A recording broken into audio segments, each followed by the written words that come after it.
Gordon the Big Engine. Dear Ian, you asked for a book about Gordon. Here it is. Gordon has been naughty, and the Fat Controller was stern with him. Gordon has now learnt his lesson, and is a really useful engine again. The author.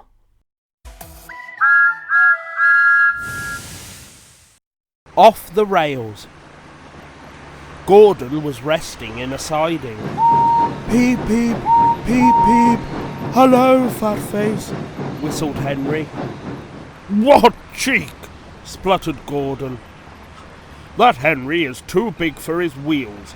Fancy speaking to me like that. Me! He went on, letting off steam. Me, who has never had an accident. Aren't jammed whistles and burst safety valves accidents? Asked Percy innocently. No, indeed, said Gordon huffily. High spirits might happen to any engine, but to come off the rails, well, I ask you, is it right? Is it decent? A few days later it was Henry's turn to take the express. Gordon watched him getting ready. Be careful, Henry, he said. You're not pulling the flying kipper now. Mind you keep on the rails today. Henry snorted away. Gordon yawned and went to sleep. But he didn't sleep long. Wake up, Gordon, said his driver. A special train's coming, and we're to pull it. Gordon opened his eyes. Is it coaches or trucks? Trucks, said his driver. Trucks? Said Gordon crossly. Pah! They lit Gordon's fire and oiled him ready for the run. The fire was sulky and wouldn't burn, but they couldn't wait, so Edward pushed him to the turntable to get him facing the right way. I won't go! I won't go! Grumbled Gordon. Don't be silly, puffed Edward. Gordon tried hard, but he couldn't stop himself being moved. At last he was on the turntable. Edward was uncoupled and backed away, and Gordon's driver and fireman jumped down to turn him round. The movement had shaken Gordon's fire. It was now burning nicely and making steam. Gordon was cross and didn't care what he did. He waited till the table was halfway round. I'll show them, he hissed, and moved slowly forward. He only meant to go a little way, just far enough to jam the table and stop it turning, as he had done once before. But he couldn't stop himself, and slithering down the embankment, he settled in a ditch. Oh! He hissed as his wheels churned in the mud. Get me out! Get me out! Not a hope, said his driver and fireman. You're stuck, you silly great engine. Don't you understand that? They telephoned the Fat Controller. So Gordon didn't want to take the special and ran into a ditch, he answered from his office. What's that you say? The special's waiting. Oh, tell Edward to take it, please. And Gordon? Oh, leave him where he is. We haven't time to bother with him now. A family of toads croaked crossly at Gordon as he lay in the mud. On the other side of the ditch some little boys were chattering. Coo! Doesn't he look silly? They'll never get him out. They began to sing. Silly old Gordon fell in a ditch, fell in a ditch, fell in a ditch. Silly old Gordon fell in a ditch, all on a Monday morning. The school bell rang, and still singing, they chased down the road. Sure, said Gordon, and blew away 3 tadpoles and an inquisitive newt. Gordon lay in the ditch all day. Oh dear, he thought, I shall never get out. But that evening they brought floodlights. Then, with powerful jacks, they lifted Gordon and made a road of sleepers under his wheels to keep him from the mud. Strong wire ropes were fastened to his back end, and James and Henry, pulling hard, at last managed to bring him to the rails. Late that night, Gordon crawled home, a sadder and wiser engine.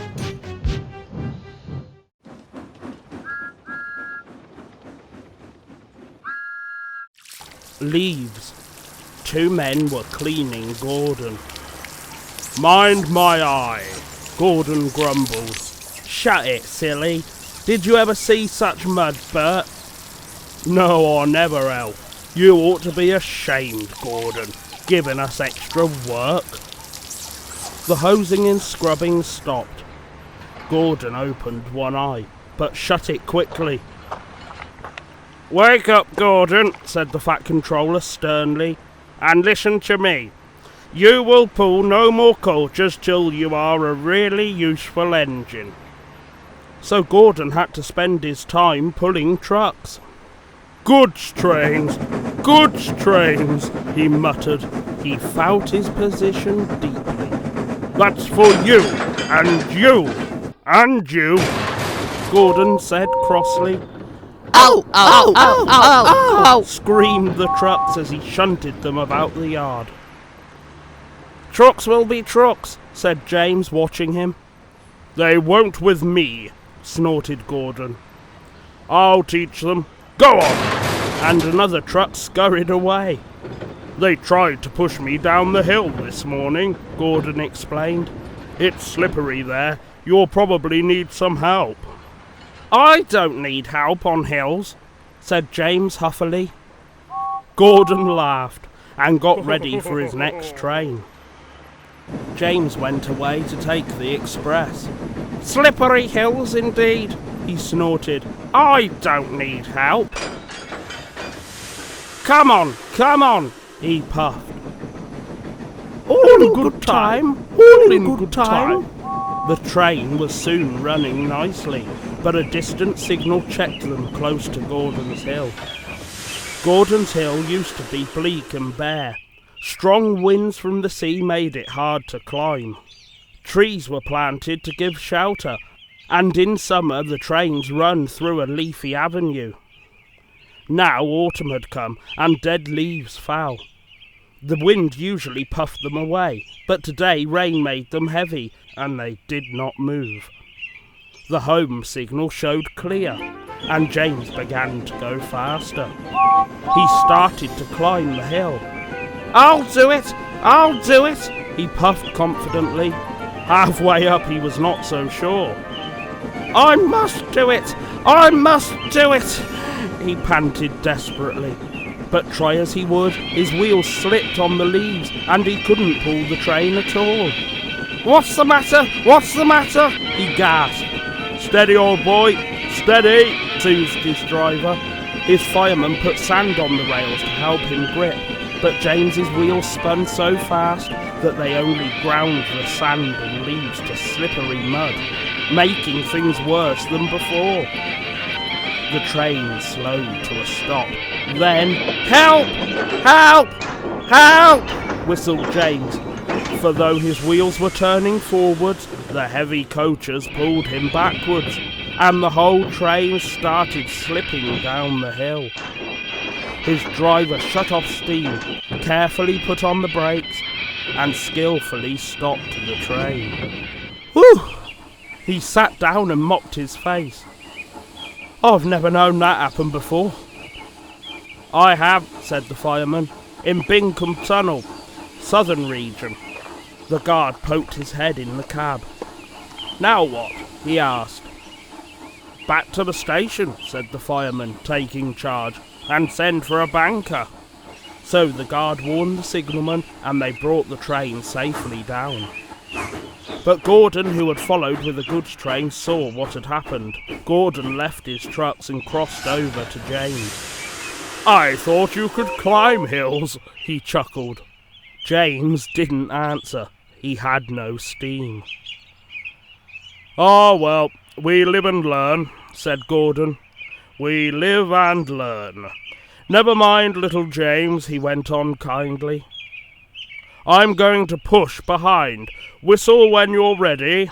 James waited till he had plenty of steam. Then, "Peep, peep," he called. "Poop, poop, poop." "Pull hard," puffed Gordon. "We'll do it," puffed James. "Pull hard, we'll do it." The engines puffed together. Clouds of smoke and steam towered from the snorting engines as they struggled up the hill. "We can do it," puffed James. "We will do it," puffed Gordon. The greasy rails sometimes made Gordon's wheels slip, but he never gave up, and presently they reached the top. "We've done it! We've done it!" they puffed. Gordon stopped. "Poop, poop," he whistled. "Goodbye." "Peep, peep, peep, peep. Thank you. Goodbye," answered James. Gordon watched the coaches wistfully till they were out of sight. Then slowly he trundled back to his waiting trucks.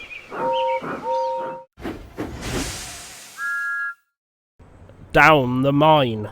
One day Thomas was at the junction when Gordon shuffled in with some trucks.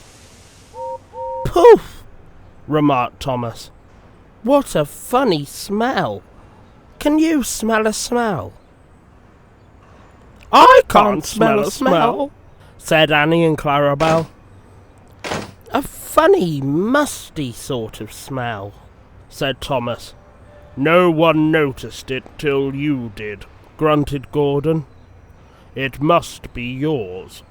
"Annie, Clarabelle, do you know what I think it is?" whispered Thomas loudly. "It's ditch water." Gordon snorted, but before he could answer, Thomas puffed quickly away. Annie and Clarabelle could hardly believe their ears. "He's dreadfully rude. I feel quite ashamed. I feel quite ashamed. He's dreadfully rude," they twittered to each other. "You mustn't be rude. You make us ashamed," they kept telling Thomas. But Thomas didn't care a bit. That was funny, he chuckled. He felt very pleased with himself. Annie and Clarabelle were deeply shocked. They had a great respect for Gordon, the big engine.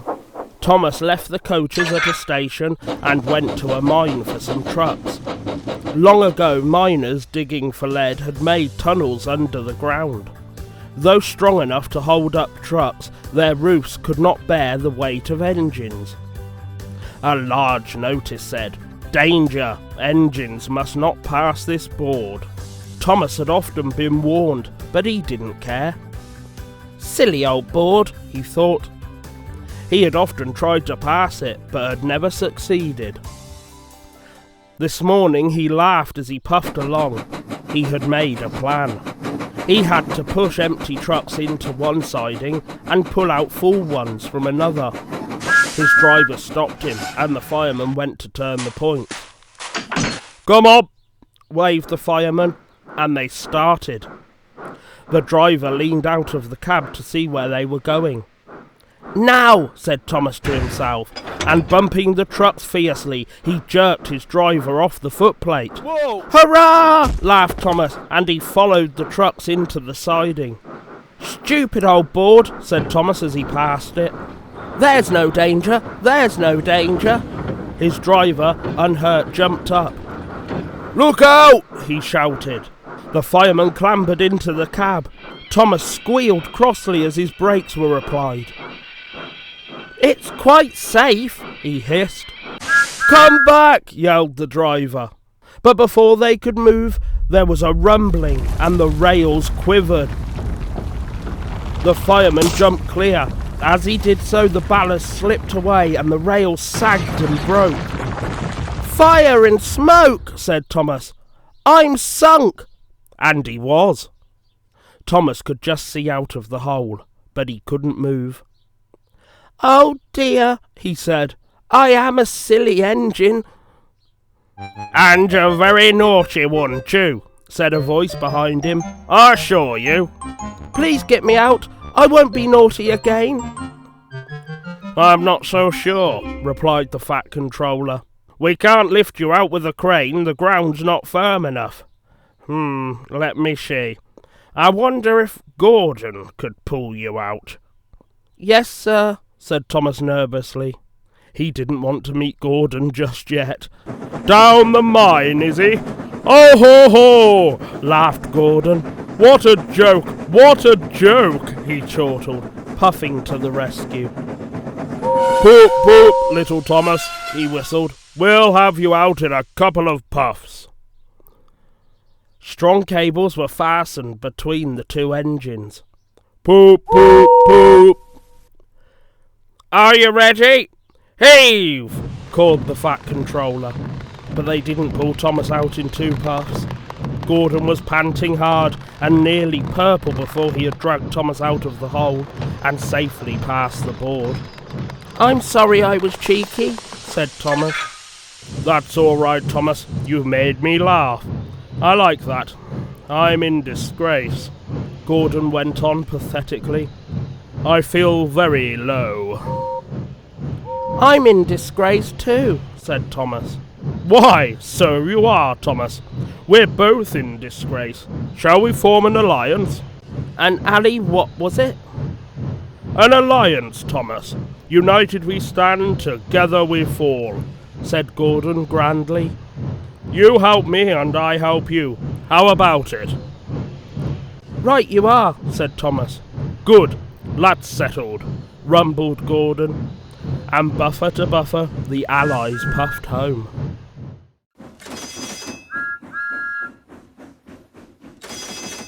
Paint pots and queens.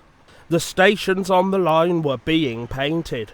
The engines were surprised. The Queen is coming, said the painters. The engines in their shed were excited and wondered who would pull the royal train. I'm too old to pull important trains, said Edward sadly. I'm in disgrace, Gordon said gloomily. The Fat Controller would never choose me. He'll choose me, of course, boasted James the Red Engine. You? Henry snorted. You can't climb hills. He will ask me to pull it, and I'll have a new coat of paint. You wait and see. The days passed. Henry puffed about proudly, quite sure that he would be the royal engine. One day when it rained, his driver and fireman stretched a tarpaulin from the cab to the tender to keep themselves dry. Henry puffed into the big station. A painter was climbing a ladder above the line. Henry's smoke puffed upwards. It was thick and black. The painter choked and couldn't see. He missed his footing on the ladder, dropped his paint pot and fell plop onto Henry's tarpaulin. The paint poured over Henry's boiler and trickled down each side. The paint pot perched on his dome. The painter clambered down and shook his brush at Henry. You spoil my clean paint with your dirty smoke, he said. And then you take the whole lot and make me go and fetch some more. He stumped crossly away. The Fat Controller pushed through the crowd. You look like an iced cake, Henry, he said. That won't do for the royal train. I must make other arrangements. He walked over to the yard. Gordon and Thomas saw him coming, and both began to speak. Please, sir. One at a time, smiled the Fat Controller. Yes, Gordon. May Thomas have his branch line again? Said the Fat Controller. Well, Thomas? Please, sir, can Gordon pull coaches now? The Fat Controller pondered. You've both been quite good lately, and you deserve a treat. When the Queen comes, Edward will go in front and clear the line, Thomas will look after the coaches, and Gordon will pull the train. Oh, sir, said the engines happily. The great day came. Percy, Toby, Henry and James worked hard bringing people to the town. Thomas sorted all their coaches in the yard. Peep, peep, peep! They're coming! Edward steamed in, looking smart with flags and bright paint. 2 minutes passed. 5, 7, 10. Poop, poop! Everyone knew that whistle, and a mighty cheer went up as the Queen's train glided into the station. Gordon was spotless, and his brass shone. Like Edward, he was decorated with flags, but on his buffer beam he proudly carried the royal arms. The Queen was met by the Fat Controller, and before doing anything else, she thanked him for their splendid run. "Not at all, Your Majesty," he said. "Thank you." "We have read," said the Queen to the Fat Controller, "a great deal about your engines. May we see them, please?" So he led the way to where all the engines were waiting. "Peep, peep!" whistled Toby and Percy. "They're coming!" "Shh, shh, shh, shh," hissed Henry and James. But Toby and Percy were too excited to care. The Fat Controller told the Queen their names, and she talked to each engine. Then she turned to go. Percy bubbled over. "3 cheers for the Queen!" He called. "Peep, peep, peep!" Whistled all the engines. The Fat Controller held his ears, but the Queen, smiling, waved to the engines till she passed the gate. Next day the Queen spoke specially to Thomas, who fetched her coaches, and to Edward and Gordon, who took her away. And no engine ever felt prouder than Thomas and Edward and Gordon, the big engine.